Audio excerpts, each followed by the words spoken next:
Então, bom dia.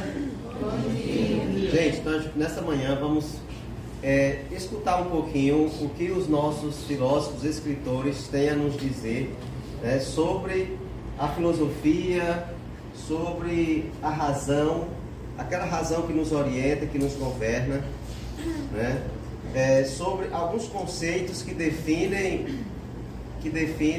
a ciência e a filosofia. E aqui nós vamos contar com o apoio de estudantes de filosofia, né, da EP Walter Nunes de Alencar. Bruna vai começar na leitura, leia o título, viu? A filosofia na história. Pode. A filosofia já foi definida de várias maneiras. A palavra de origem grega é composta de philos, que designa o amigo amante, e a sofia, que significa sabedoria. O significado de filosofia, portanto, é o amor, a amizade pela sabedoria. Se a filosofia é o amor pela sabedoria, isso quer dizer que ela não é própria sabedoria, e sim uma relação com o saber e que implica um movimento de construção e de busca da sabedoria. O filósofo Aristóteles definiu o ser humano como um animal portador da palavra, que pensa, isto é, um animal racional. Segundo ele, a filosofia é a atividade mais designa de ser escolhida pelos homens, uma vez que nela o ser humano exercita aquilo que lhe teria próprio, ou seja, sua faculdade racial.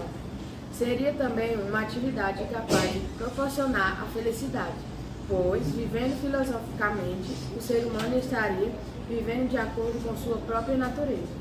A filosofia é, portanto, o movimento daquele que não sabe em direção a um saber. É a vontade de conhecer a si mesmo e ao mundo.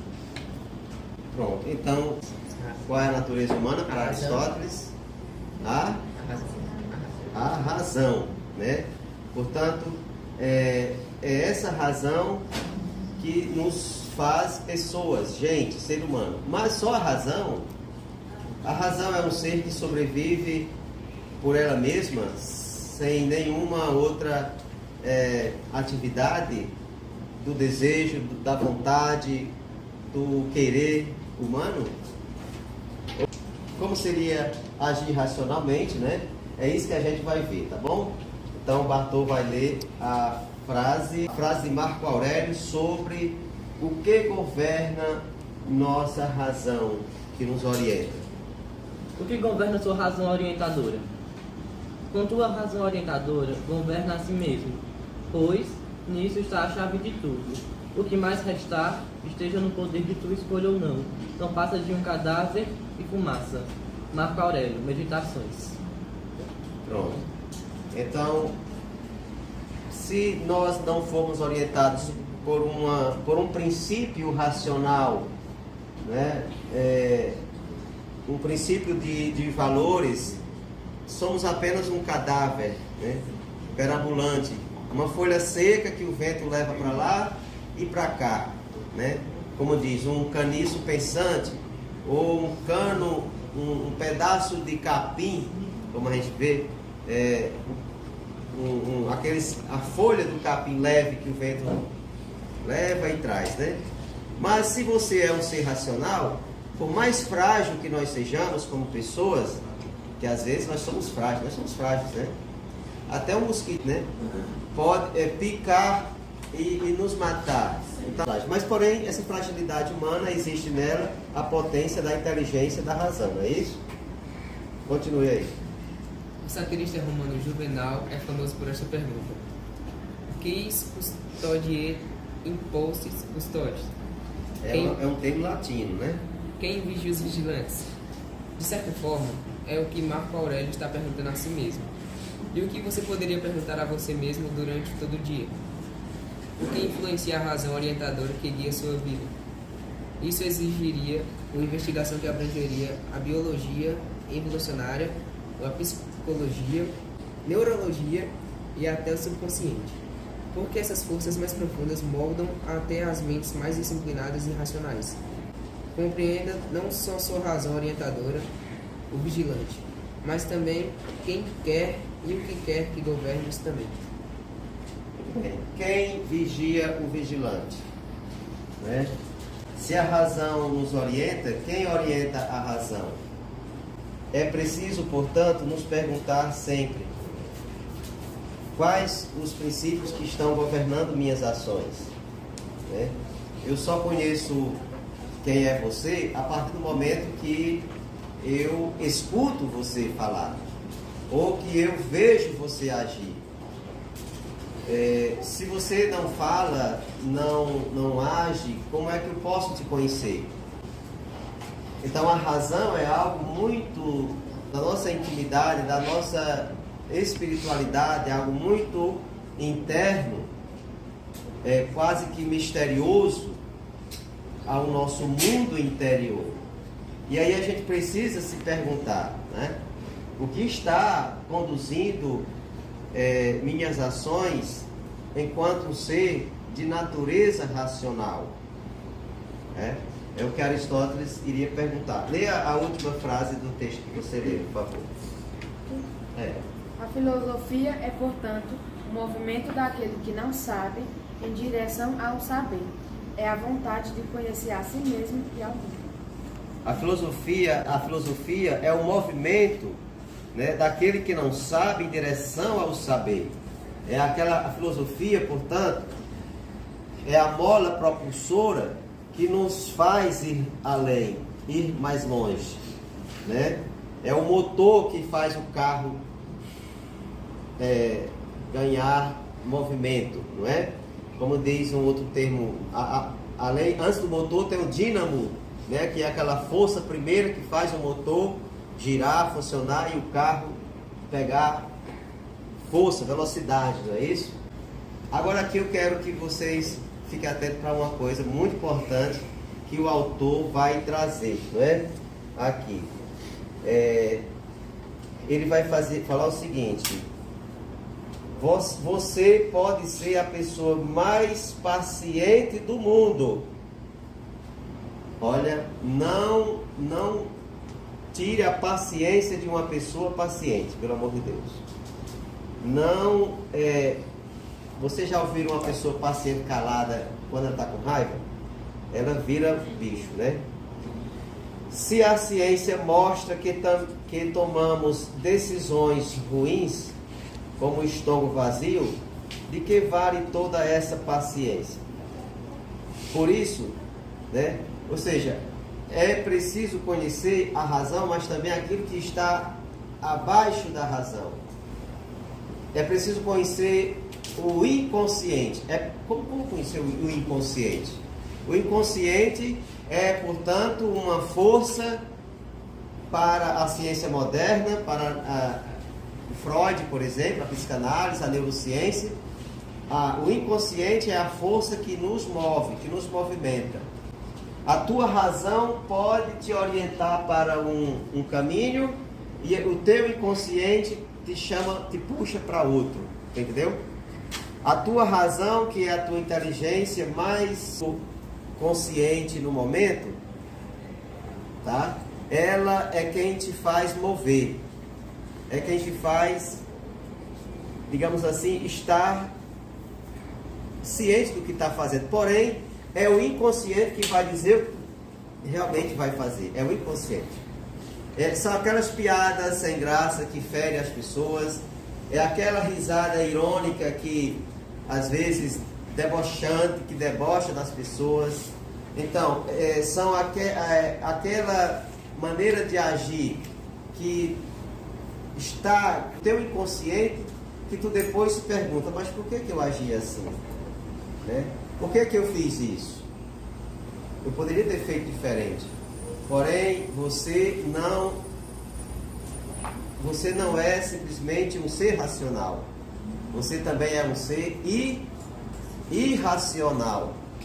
Ou é um ser muito comandado pelo instinto, pela força dos desejos, das vontades, que foram muitas vezes caladas, reprimidas no teu inconsciente. No teu inconsciente. Sabe aquela coisa que tu desejou muito, queria muito que acontecesse, que se realizasse, mas não deu certo, não foi possível. E aí essa coisa acontece que você teve que engolir, né? Que calar, que silenciar, que esconder. E aí, essa coisa que tu escondeu, para onde é que ela foi? Ela foi para o céu, para as nuvens. Para onde essa coisa foi que tu proibiu? Ela foi para um ambiente muito oculto da tua consciência, que é o quê? Inconsciente, que o livro traz subconsciente. Mas esse nome subconsciente não é considerado na psicanálise, é mais inconsciente, é um termo mais adequado, entendeu?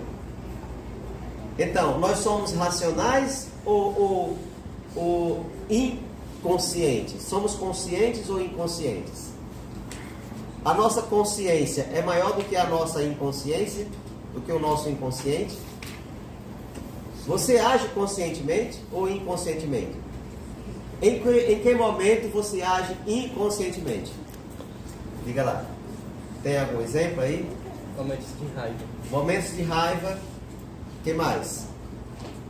Quando você está dormindo, você age conscientemente, racionalmente, ou você age inconscientemente? E você age quando está dormindo? Qual é a ação que você tem quando está dormindo? Sonha. Ou sonambulismo. Ou sonambulismo, que a pessoa sai, né, andando na casa e até sai de casa, é até perigoso, né?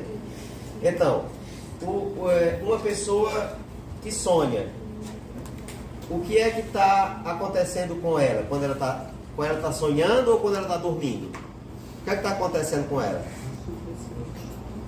O que é que está entrando em cena quando ela dorme? O inconsciente. Não diga subconsciente, diga inconsciente. Ou pré-consciente, ou inconsciente, né? Tá? É o inconsciente. E esse inconsciente, ele tem limites para ele? Qual é o limite do inconsciente? Quando você acorda. A consciência, a razão, onde a razão vai dizer, olha, você não pode fazer isso. Aí o inconsciente diz. Não tem aquele negócio do anjo e o demôniozinho, né? O anjo diz, você não pode agir assim, pensar assim. Aí o inconsciente diz, que bobagem, você pode, é natural de você, o desejo, a vontade, o querer, a fantasia, né? Aí a razão diz, não, você tem que ser orientada pelos princípios éticos da moral, religioso, cristão e tal, é assim? Aí o inconsciente vai, não, faça isso. Então, você fica no meio, entre a cruz e a espada, entre o anjinho e o demônio. Então, você fica no meio, tem que tomar uma decisão. O que é que vai fazer tu tomar uma decisão? Aí você tem que tomar uma decisão entre o inconsciente e o consciente. Quando tu está dormindo, é difícil tomar uma decisão pela razão, não é? Mas mesmo assim, às vezes a razão impede o próprio sonho ter certas fantasias e realizações. Porque existe uma consciência até no sonho que é o teu lado ético, moral, religioso, das proibições, do pecado, né, do feio, do sujo e do que não pode e que não deve, tá bom? Então, mesmo assim, no sonho, ainda essas coisas querem interferir. Mas, enfim, são muitos mistérios, né? Mistérios. Beleza? O que você sonhou ontem? Eu não sonhei com nada. Infelizmente. Você lembra do que sonhou ontem? Não. Você lembra? Vagamente. Vagamente? Alguém lembra do que sonhou ontem? Eu acho que eu não sonhei. Não existe eu não sonhei. Você sonhou, só não lembra. Tá? Massa.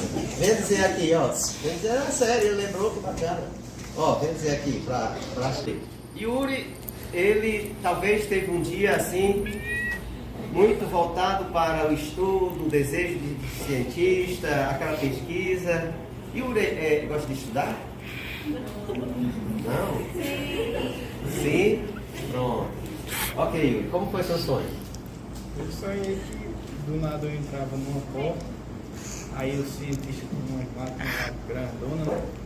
Aí foi e ele disse que tinha uma pesquisa que se você ficasse bem pequenininho, você conseguia entrar no seu sonho.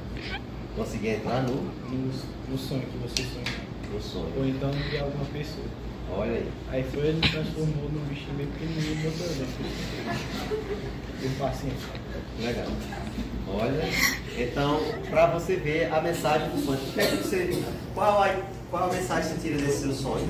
Mais importante do que o sonho é aquilo que eu interpreto do meu sonho.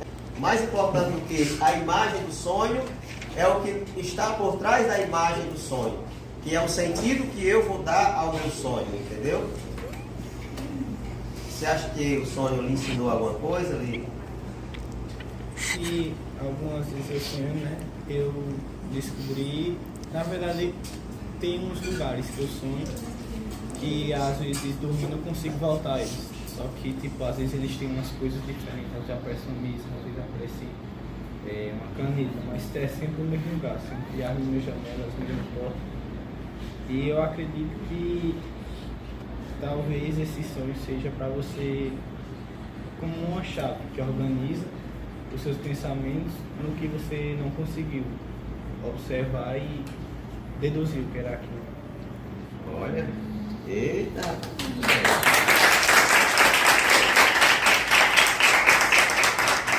Então, Yuri, né?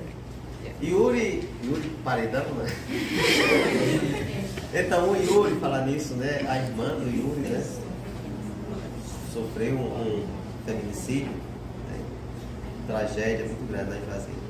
Então, o Yuri ele falou algo que os cientistas já disseram.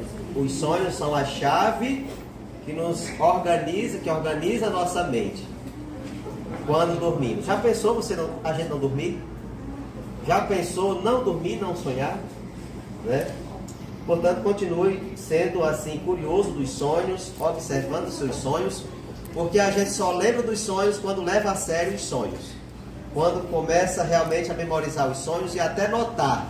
Se você quiser notar os sonhos de manhãzinha, note. Corra para a caneta, corra para o caderno e note, antes que esqueça. Porque o sonho acontece no campo do inconsciente, que é uma parte de nós muito frágil, que facilmente se esquece. Esquece assim, sai do campo da consciência, tá? E aí, aquilo que a gente faz na consciência, olhando, sentindo, ouvindo, vendo, a gente esquece, imagina uma coisa que está lá no baú velho da nossa memória, né, da nossa memória do inconsciente. É isso? Gente, olha, obrigado pela contribuição aqui na filosofia. Quer dizer alguma coisa? Como foi para você esse momento? Foi revelador. Foi revelador. Aprendeu algo? Eu aprendi que as pessoas pensam diferente, mas no final algumas sempre se encontram e criam um propósito. Né? Exato. A diferença, né? Você. Pra mim foi um momento de concentração, eu tive que prestar muita atenção para absorver alguma coisa. Ótimo. Maravilha. Então, e vocês? Alguém quer falar, plateia? O que você aprendeu dos sonhos, da razão, do inconsciente? O que você aprendeu da filosofia hoje? Se alguém, se seu pai, seu tio disser assim, o que é filosofia? O que é isso que você estuda, filosofia? Aí você diria alguma coisa? O que é que você diria? Ah, vem cá, chega. Não. Você falou o quê? Fale alto. A arte de pensar. Eita, arte de pensar. O que é mais? O que é filosofia? Se você não é a sabedoria, você é o quê? Amigo da sabedoria? Entendeu? Então você é um filósofo, não é assim? Beleza. A filosofia é necessária? Sim. É preciso filosofar? Sim. Que bacana. Né? E o que é filosofar? O que é filosofar? Pensar. É sair do senso comum para o senso crítico. Eita, é sair do senso comum para o senso crítico. Né? É justamente, é dar é sair do estágio da opinião, o estágio das fofocas, da mitologia para uma realidade, para o estágio da criticidade da consciência transparente, não é? Você tem uma visão mais ampla do mundo. É ter uma visão ampla do mundo. O que mais? Qual o momento que você está filosofando? Toda hora. Toda hora? Muito bem. Até quando a gente não quer pensar, a gente está pensando, né?